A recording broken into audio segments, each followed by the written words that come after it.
Welcome. So Shanti asked me to say hello and welcome folks here and introduce the panelists. I'm going to do that really briefly so we can hear what we came here to hear and you get a chance to engage in some conversation. I want to thank you for coming. I want to acknowledge Shanti initiating this. I want to acknowledge the Block by Block Organizer Network and Parents United for Public Schools who sponsored this. So I just want to acknowledge it's really hot in here and that some of you are standing because we ran out of chairs. So let this be a lesson to all of you to RSVP. If I had known you all were coming, we could have found a different location with more chairs. Okay, so I want to also just say that I wasn't invited. I didn't initiate this. This was actually initiated by Dr. Vasquez-Heilig and Dr. Adamson. So they invited me, and I want to just say that these people are amazing, and they speak at conferences all over the world. So I'm a little out of place on this panel, but I'm really, really glad that these folks were able to join us today for this conversation. That's really important. I want to thank Race Forward for hosting us, and especially Marcia Henry, who's over there by the door, who made all this possible. There's also several members of my writing group who are here. Thank you for getting here early. I see some of you, and for helping set up. And I also just want to acknowledge that there are several other board members in the room. I saw Jamoke Hinton Hodge, if you can wave. I saw Rosie Torres. And I think Director Sen might be coming, but I don't see her yet. So those are also folks that have perspectives, and you should talk to them. Okay, so tonight we're here to gain a broader perspective on common enrollment. Who's funding it? What are the other policies it's related to? And how is what's happening here in Oakland connected to what's happening across the country and around the world? These folks are experts, and I'm really glad they're here to talk to us. So I just want to define common enrollment for anyone who doesn't know. The basic idea is that in some places this is called one app, in some places it's called unified enrollment. I think that's what it's being called in Boston. But the basic idea is that you've got one enrollment system that includes charter schools and public or district schools. And so, for the Oakland context, while families will gain access, so people will gain access to families through the same system. It's not going to change the criteria that charter schools will use. So, for example, if they have an addition requirement, if they require students to write an essay, if they, all those sorts of things, charter schools are still going to be able to set their enrollment criteria or their admissions criteria. So there are a few charter schools in Oakland that have long expressed interest in having a unified enrollment system. One of the schools in my district is Urban Montessori, and they have expressed interest in doing this for a while. And there are others that have not expressed interest in participating, and so we'll see if that changes as we go forward. It's unclear at this point how many charter schools will be joining our enrollment system and the impact that might have on OUSD. In some cities like Denver, enrollment has grown in both charter and public schools.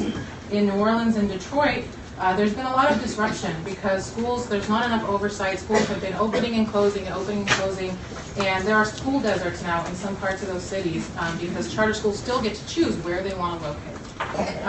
So families may not have a school that is anywhere near them, and even if they do, it may not be a school they have access to. So in Newark, there has been a pretty significant loss of enrollment from public to charter schools, 9%, more than 9%. Numerous schools have been closed as a result. So there's been mixed results, as you can see. OUSD staff have stated common enrollment will help us to achieve the goal of equity in Oakland. And so tonight we're going to talk about the concept of equity. In particular, Dr. Vasquez-Heilig is going to say a lot about, what does that look like. But the idea that we've been hearing from our staff in OUSD is that families will have easier access to the better options, some of the better options OUSD has to offer. And we as a district will be better positioned to put a stop to some of the exclusionary practices that a lot of people agree are problematic. Maybe your push out of students, not serving children with special needs at the same rate as the district. How all of this would happen has not been spelled out yet. The plan right now is for those details to come to the board in the fall as part of an equity pledge. That's what it's being called, raft of different kinds of agreements, MOUs on about 9 different or 8 different subject areas. and enrollment is one of those different areas. And so I just want to say that I don't believe we can have a serious discussion about equity and creating a more equitable system of school assignment without talking about housing and Oakland. And the fact that this system, a common enrollment system, is not going to change the fact that where a student lives is still the primary factor in determining which OUSD school they attend. So, or that attendance at a school in another part of Oakland depends on the ability of a family to be able to transport students reliably to another part of Oakland. We don't have the ability as a district to change the economic status of our families, but we do have the ability, and I believe the obligation, to have an honest conversation about what this policy can reasonably be expected to do to move the dial on access to quality schools. And the answer is not much. At least if you look at the research from Denver and other cities, there's a study that came out last year, the Center for Reinventing Public Education, and it looks at the impact of common enrollment on Denver and I think New Orleans. It didn't change segregation, patterns of segregation in schools, or who used the option system. So the same families who were motivated to investigate their options before continue to investigate their options and put in an application. It certainly did not create more high-quality schools. And to my mind, that is the real problem that we face in Oakland, is that we don't have enough high-quality options for the large number of students that we have. There's a recent blog post by Don McClay. Some of you who are on the Yahoo Parents group probably saw it last week. He said that what we're being offered is more school choice, but what we need is more school. What we need is school improvement, and that's what's not going to be changed by a common enrollment system. So that's where I personally stand. I believe the focus should be on improving our schools. In the meantime, I don't want to see us undertake any strategies that might undermine the viability of our system. And I'm really worried that this could lead to school closures and ultimately not solve our problem, which is we need to improve our schools. So if we're serious about equity, there's some things I think that need to be considered that will help us address our real problem, which is, what are the limits to access to great schools. So we need to improve our schools, not going to be held by common enrollment. OUSD school assignment priorities that privilege neighborhood over other factors. That's a problem. We need to talk about that. The fact that OUSD doesn't offer transportation except to special education students. And the fact that we can't change who chooses to use the option system. And that's often dictated by socioeconomic status. So until we address the factors that affect where our families live, poverty, education level, our best strategy, in my opinion, is to try to improve our schools, and this policy, a common enrollment policy, is not going to do anything to support that effort. So I'm going to hand it off to my fellow panelists, and Dr. Janelle Scott's going to talk a little bit about where does the common enrollment idea come from, and what are some of the other policies that it's related to. Hi, good evening everyone. I'm Janelle, for those of you who came in after our introductions. And what I am going to do in 10 minutes, hopefully, is talk a bit about taking several large steps backwards and talk a bit about common enrollment and the context in which it emerges. And so I'm going to spend some time talking about ideological shifts around public education and constructions of equity, but also talk about the ways in which common enrollment, or one app, whatever we want to call it, is connected to broader educational policies that we're seeing in districts like Oakland, urban school districts, and largely framed around this promise of greater equity as a result of their implementation. So, as I said, I think it's tempting to really focus on common enrollment as a singular issue, but I think I would like to convince you that that's misguided. And I think it's really important to think about what common enrollment is being promoted along with, right? And so these plans that we see being implemented or developed in places like New Orleans or Denver or Newark are part of this larger effort to really remake school districts. That we don't want many advocates no longer, they think that school districts are somewhat antiquated, and what we really want are districts to remake themselves as managers of a portfolio of schools, right? So charters are part of that portfolio, traditional public schools are part of that portfolio, virtual schools are part of that portfolio, alternative and small schools. So it's a real different way of thinking about a school district, no longer unified, and in fact, we're hearing whispers of wanting to rename the Oakland Unified School District to reflect that, right? This is also part of a broader effort to remake public education along market principles, right? And so we see common enrollment really coming as part and parcel of things like school choice, as Shanti mentioned. So that includes things like charter schools and vouchers. But it also includes things like the use of incentives to drive school improvement or teacher behavior, right? The idea that if we provide merit pay for teachers who can demonstrate growth in student learning on standardized assessments through value-added metrics that are very controversial, then they should themselves be paid more than teachers who cannot demonstrate that growth. And we're seeing teachers across the country be rewarded and sanctioned on the basis of these metrics. We're also seeing what's being called personalized learning promoted, right, which is the adoption of technology in the service of not only personalizing learning for students, but in many ways really reshaping and rethinking the way we deliver instruction to students through different apps and online systems. We're also seeing the promotion and development of new talent pipelines, right? And we're calling people talent these days. Right? So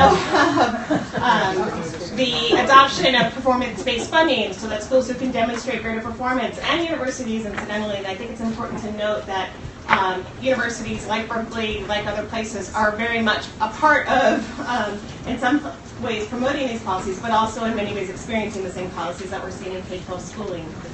We're also seeing the promotion of mayoral control of schools and a push to eradicate elected school boards in favor of more professional corporate boards, right? We're also incidentally related to efforts to eradicate elected school boards, seeing incredible money being poured into school board elections. It's really unprecedented in American public education history, the amount of money we're seeing from out-of-state donors especially, really trying to move the lever on who sits on the boards in urban school districts, largely because we're seeing that these funders want to have people seated who support these policies, right? And so it's very important to pay attention to school board election finance these days. So in order to just give a landscape to Alice's question, and I forgot to acknowledge, so some of you look really familiar to me, and I forgot to say that I taught in the district for 4 years in the 90s, and before going back to graduate school, and I'm a parent in the district now, and so it's sort of, my life is being bookended right now in very pretty way. So I have, like, in this section, some doctoral students from Berkeley who are fantastic and could give this talk better than I could, and then a couple of teachers from my children's school who are amazing, and so I just want to acknowledge those folks in the room. So as Alice said, that's why I know your name. We have charter schools right now in 42 states. In Oakland, we have 44 charter schools and about 86 traditional OUSD public schools. And this follows a trend that we're seeing largely, that charter schools have grown largely across the country, but that we see them highly concentrated in urban school districts, right? And in some urban school districts, especially concentrated, right? They tend to not be primarily a suburban phenomenon, although there are suburban charter schools. What we also know about charter schools is that a number of students are enrolled in online charter schools, so they never go to what's called bricks and mortar school at all, but they enroll online, and those are very controversial. And there's just been some wonderful reporting in the San Jose Mercury News about some of the issues in virtual charter schools. But there are other choice plans being promoted and implemented. So we have currently 17 school voucher plans in the country. We have about 40 tuition tax credit plans. This is where people can claim a tax deduction when they spend money on private schools tuition. So it's a sort of backdoor school voucher program.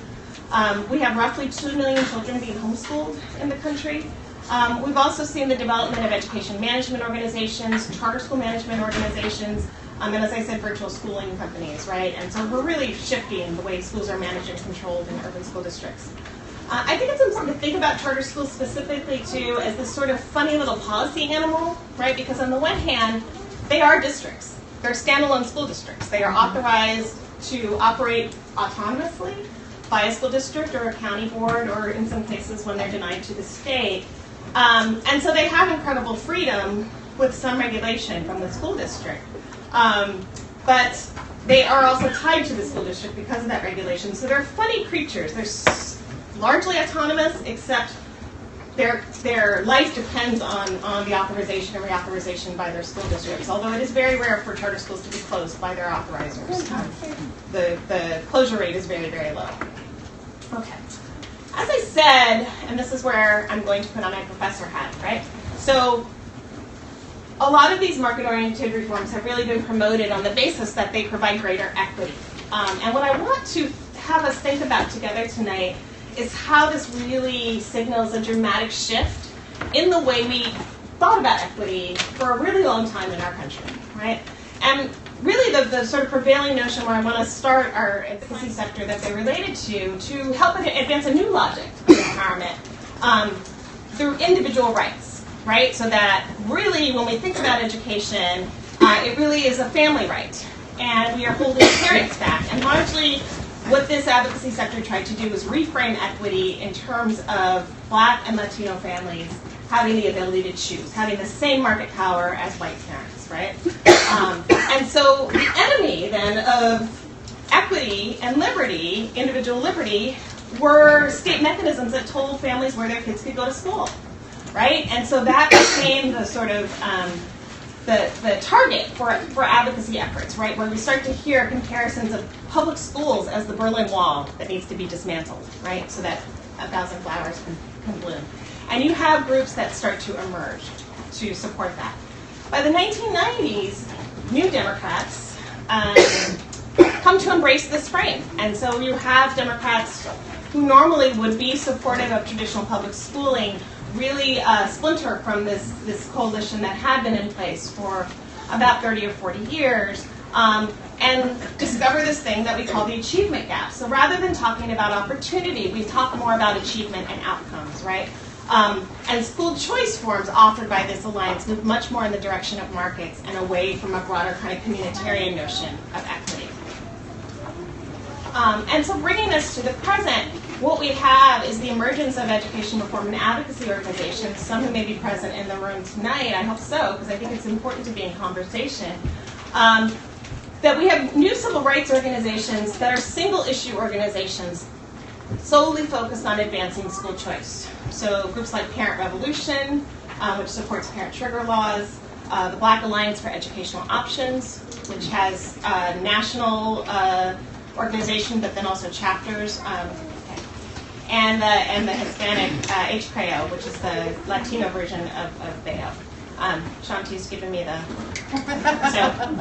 So anyway, what I'm saying is we've had an evolution of how we've thought about equity, and now we have come to only think about equity largely through the prism of choice and managerialism in schools. I just want to introduce this quote, and I do need to type because I don't want to dominate the panel, but charter schools were yoked to a progressive vision of equity initially. There were very progressive traditionally equity-oriented folks who were involved in early charter school advocacy. But we saw that quite quickly give way to hedge fund investment, right?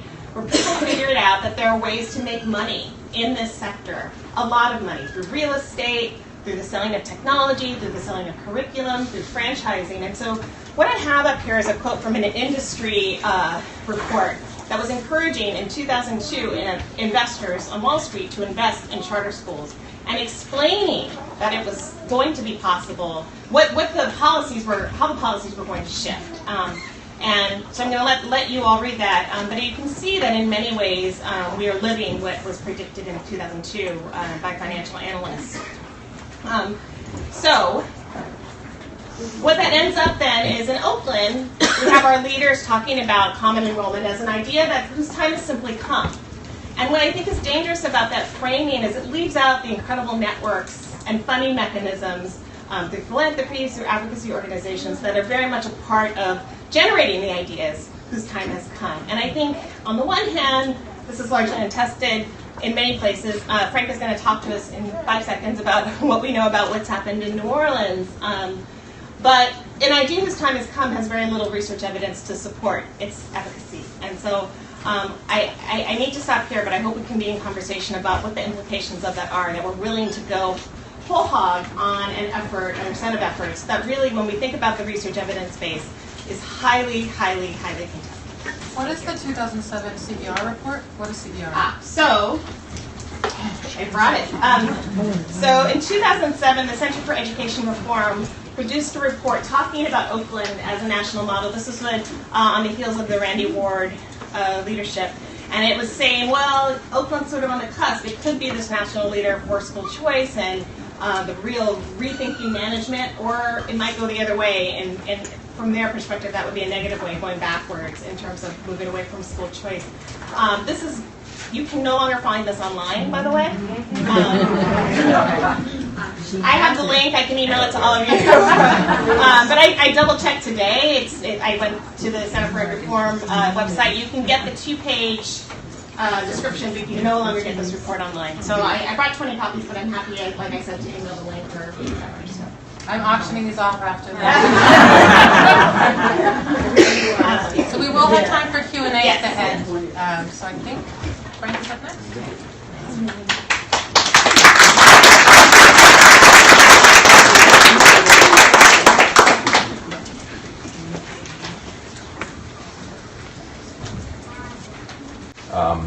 Choice is the best way to allocate public services.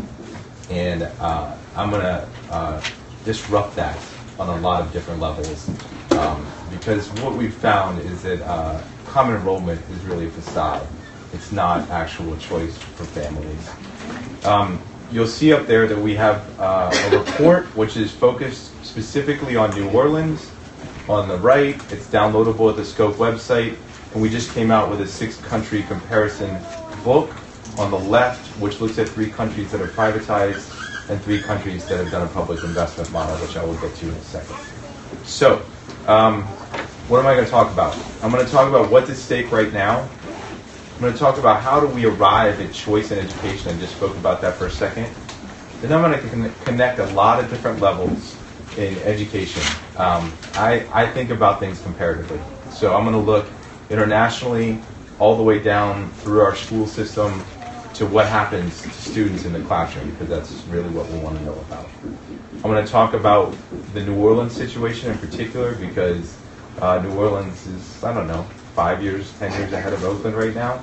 So it's a possible outcome, and I want you to think about what could happen. And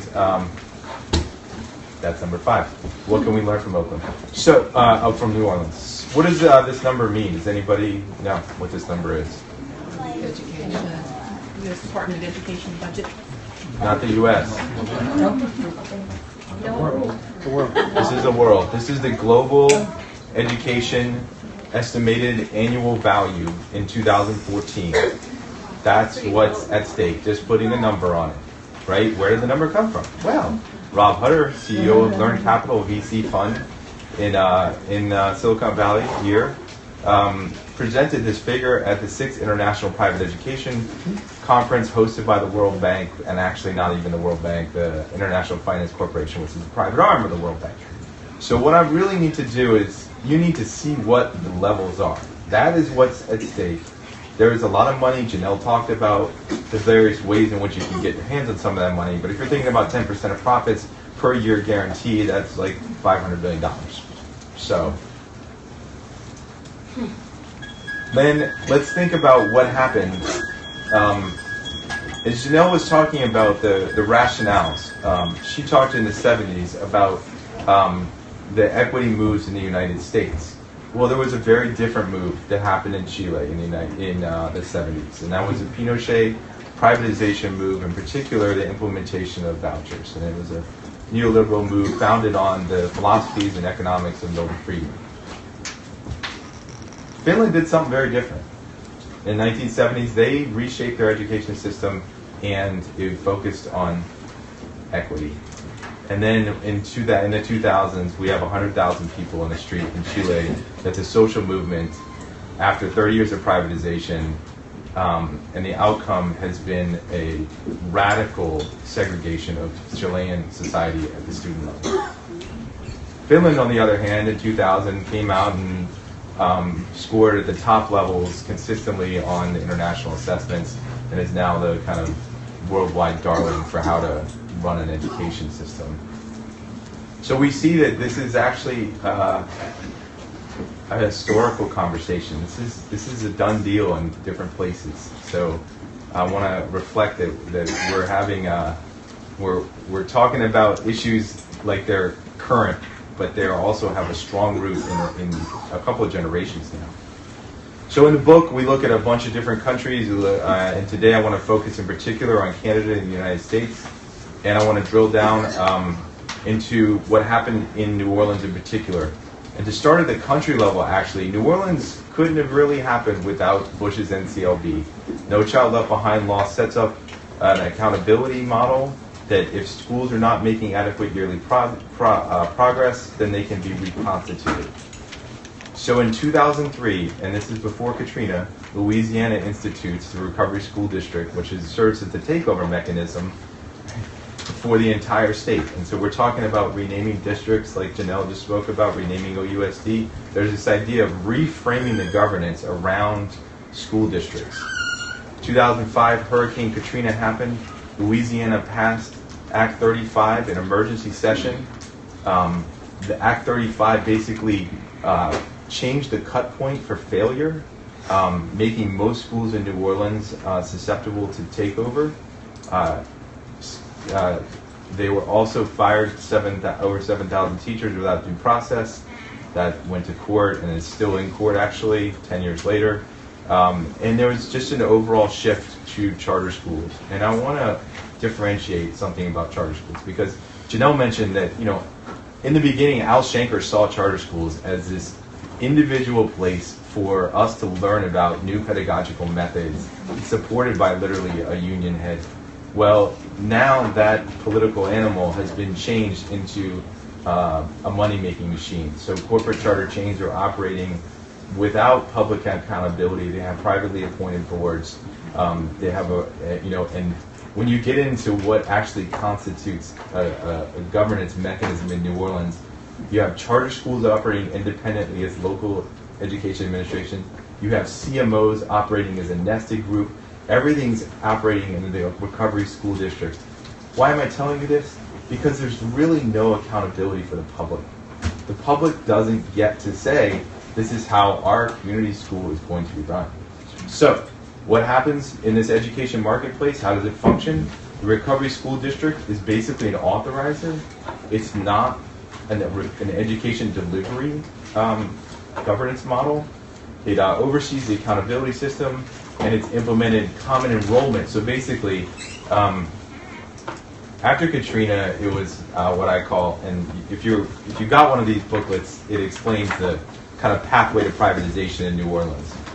And there was this period, I call it the deregulated period in New Orleans. But it's really, it was kind of just a free-for-all because basically principals at schools were operating without any public accountability at the district or state level. What does that mean? They're deciding who enrolls. They're deciding which kids to suspend or expel, which discipline policies to have. They're basically like horse trading kids across schools. So to mitigate that, they installed a common enrollment program, which I'll talk about in a second. So what are schools doing? Schools, the mechanism in New Orleans is that charter schools compete for students, right? And the incentive is basically test scores. And so what does that mean? If your school is being opened or closed, and those decisions are being made on test scores, you need to have higher test scores. So what's a good way to have higher test scores? Well, teach kids. Another good way to have higher test scores? Get lower test score kids out of your school, right? So that push out, we discussed the way that exclusion happens in these reports, and one way that it happens is through these zero tolerance discipline policies where a kid messes up, they get 3 demerits, they get 3 suspensions, they get an expulsion, and they're gone, right? And it can happen before, well, let's be clear.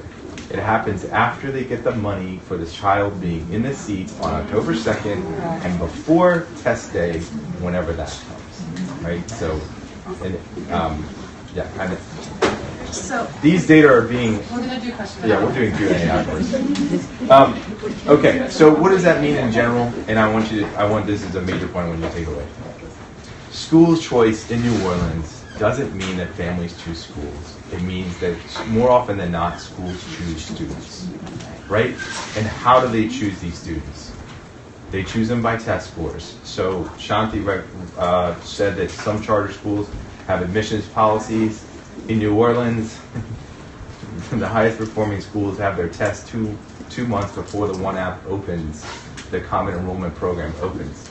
So if you're not in the know and you don't take the test, you're not getting into that school. Not to mention the fact we have a public school that's sorting by test scores. We have neighborhood selection, right? Well, in a common enrollment, it's supposed to be a citywide issue, right? You can theoretically, because of competition and choice, go to any school in the district. Well, schools in the wealthier parts of New Orleans actually have neighborhood boundaries on their enrollments, right? Attendance at previous school, right?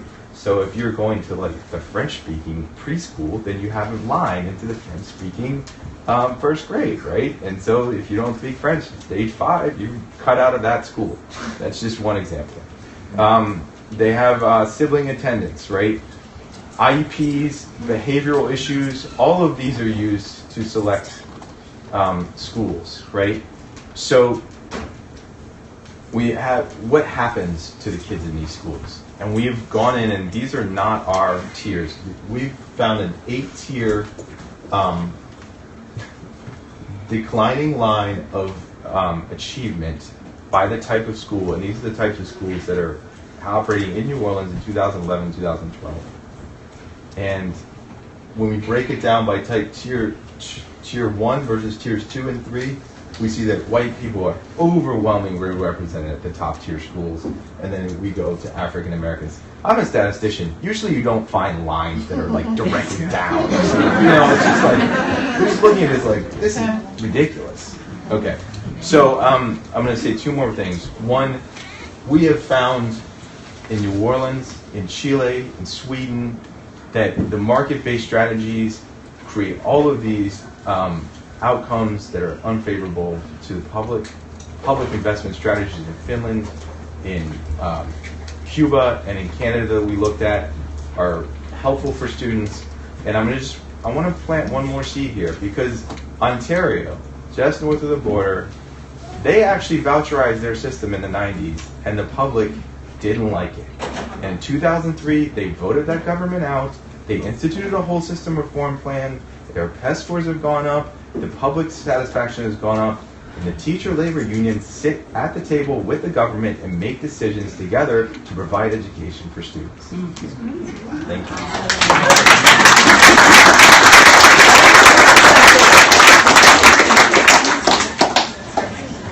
Okay, so you guys probably have lots of questions at this point. Just try and make a note of them. We initially thought we would break out into groups, but as you can see, there's no space to break out into groups, so we're going to have to improvise and have one group for Q&A, I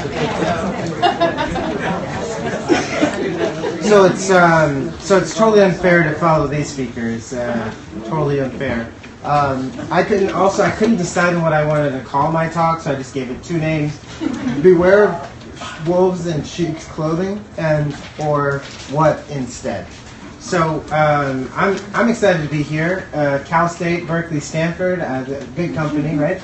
I also serve as the education chair for California NAACP. So glad to see Freddie from Hayward NAACP, good friend. Thank you for being here. Also, I'm the founder of Cloaking and Equity, which is an education policy and social justice blog.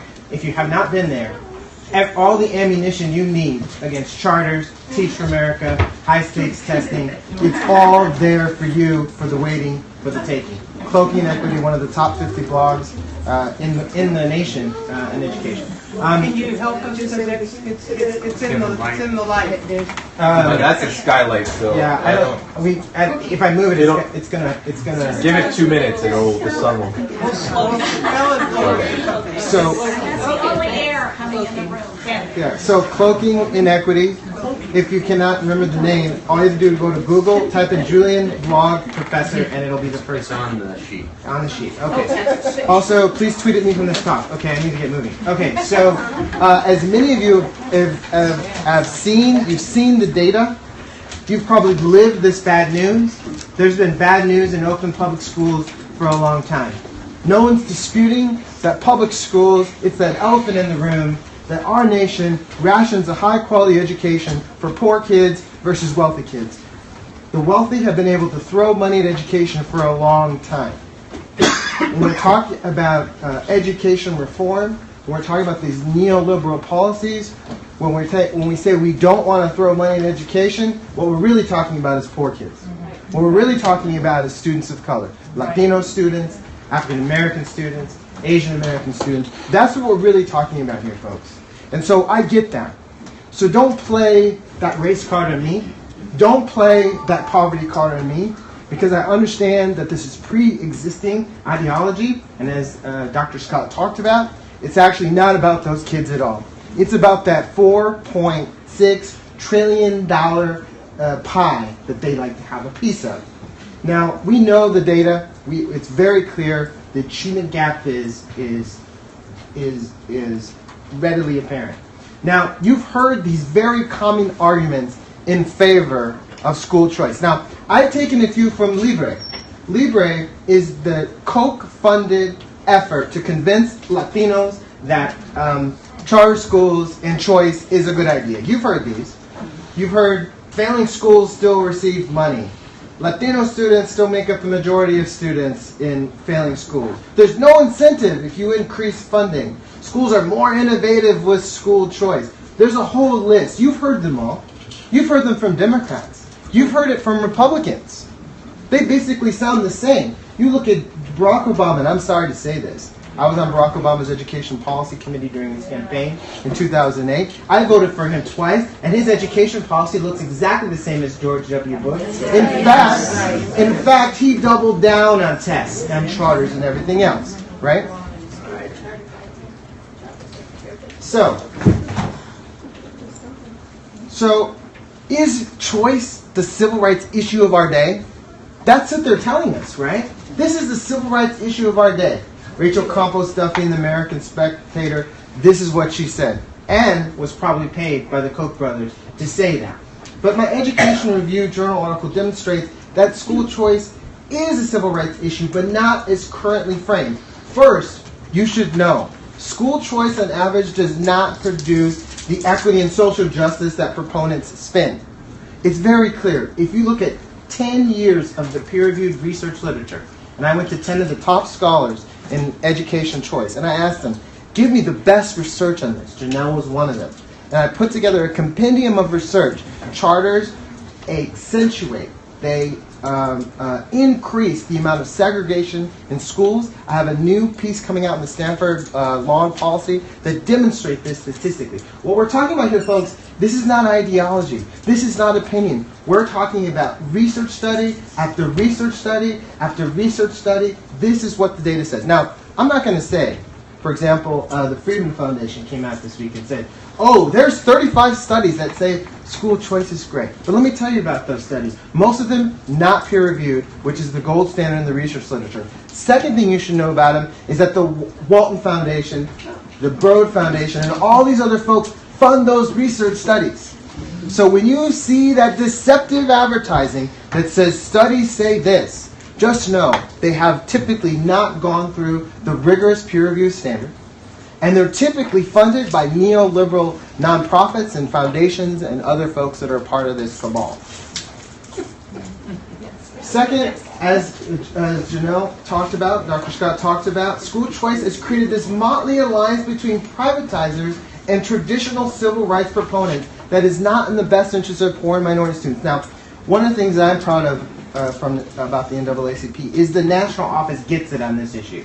They get it. Yes. They get it. In fact, I just received a PowerPoint from the national office that is critical of charter schools.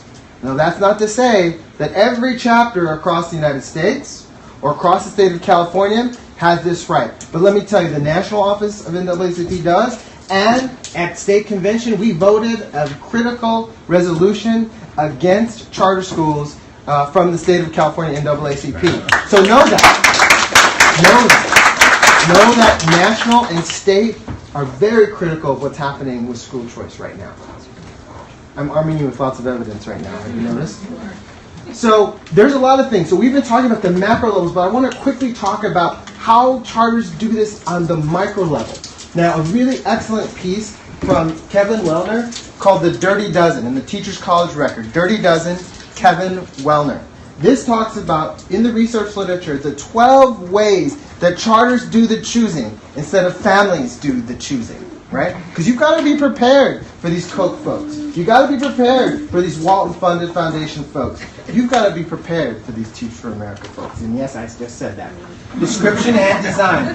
Which niche? We talked about you just talked about the niche with, you have to have the French to get access to the French school.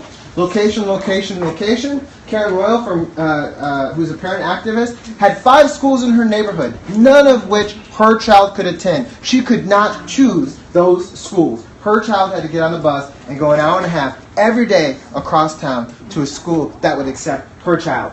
Mad Men, the power of marketing. Now, there is nobody better than marketing, maybe, than the Gulen-affiliated charter schools. With their math and science academies and their math art fairs that they do, right? And for you that have been paying attention, watch the film Killing Ed, which Miss Higgins is featured in. Killing Ed, Gulen-affiliated charter schools. The top is going to come off of this. And they are experts at marketing what they're doing. Hooping it up, conditions placed in applications, whether it be like essays that are required to get in. This is another way that they filter kids out of charter schools. Legal and dicey practices. So, for example, last year, the California charter schools were requiring parents, if they couldn't do their volunteer hours, to pay instead, which is against the California law. And so, fortunately, folks stood up for those families, and the California Charter School Association pulled back because they understood that this was against the law. Conditions placed on enrollment, creaming and particular students. Frank talked about that. The bump steers. We don't really have the special ed services that your child could access here at our school. You might want to try the traditional public school down the street. Not in service, point to the unavailability of resources and services. The fitness test, counseling parents out and students out. You're just not a good fit for this school. You're not a good fit for Basis Charter School. Okay, flunk or leave. I've heard of KIPP charter schools saying, look, if you stay at KIPP next year, we're going to grade retain you. But if you go to the traditional public school, you'll be in 4th grade next year instead of 3rd grade. Disciplinary policies. Frank has talked about this. I'm giving a lecture tomorrow at the Society for Prevention Research about school discipline. The recent Civil Rights Project showed that charter schools disparately discipline Latino and African American boys compared to traditional public schools. Let that sink in. We have a very serious problem in traditional public schools, and it's even worse in charter schools. And I was just thinking when you were talking about this, just imagine what I was like in the 3rd and 4th grade. So, and then the last one's about backfilling. So let's keep going. I don't know how much time I have left. So the old political adage is you can't fight something with nothing. We've gone around saying we don't like tests. We don't like charter schools, right? And we know why we don't like them. We don't like them because they're aristocratic reforms. They're top-down. They're about private control. They're about privatization. They're about the elites controlling the resources of our society. That's what all of these reforms have in common. But there's alternative, folks. There's alternatives in the research literature to each of these things that they have proposed. And let's talk about some of them. We call it community-based reforms. I'm going to change 2 computers here. So we know that we've had this dominant paradigm of private control. If you think about, let me just give you one example real quick. Think about No Child Left Behind. What the biggest impact that No Child Left Behind, I believe, had on our society is it privatized assessment. Did you think about that? Yeah. What it did is it gave billions of dollars over to private companies to test our kids. So instead of trusting educators to assess our children, we now hand over the assessment of our children to corporations. That's what No Child Left Behind did. Top-down, privatized education reform. So top-down hierarchical models ostracize community-based alternatives. Time? I'm almost there? Okay. So here are the options. On the left, we have top-down private control, value-added teacher modeling, Teach for America, corporate for-profit charters, school district closure, takeover schemes, Common App, privatized assessment. On the right, we have all the alternative community-based reforms that have research literature that underlie them. Okay. What's next? Quickly, can't fight something with nothing. you can now weaponize all the different community-based reforms. So when they play that race card, when they play that poverty card, what you say is, I'm against top-down private control reforms. I am for community-based reforms. So charter schools, I'm for community schools with wraparound services. Maybe some community-based charters, right? Et cetera, et cetera. So we can't match their financial resources, folks. We just can't. But we have people power. So with social and new media, we can communicate these messages to our communities in ways we never could before. We must create alliances, these natural alliances, and I believe that's why you are here in this room today. We must hold nonprofits, political parties, and civil rights organizations accountable for the blatant privatization and private control movement for our public schools. And finally, it's the last thing I'll say, I promise. Connect enthusiastically. Give relentlessly. Lead bravely. Do these, and a future of community-based education reform will be ours for our children. Thank you.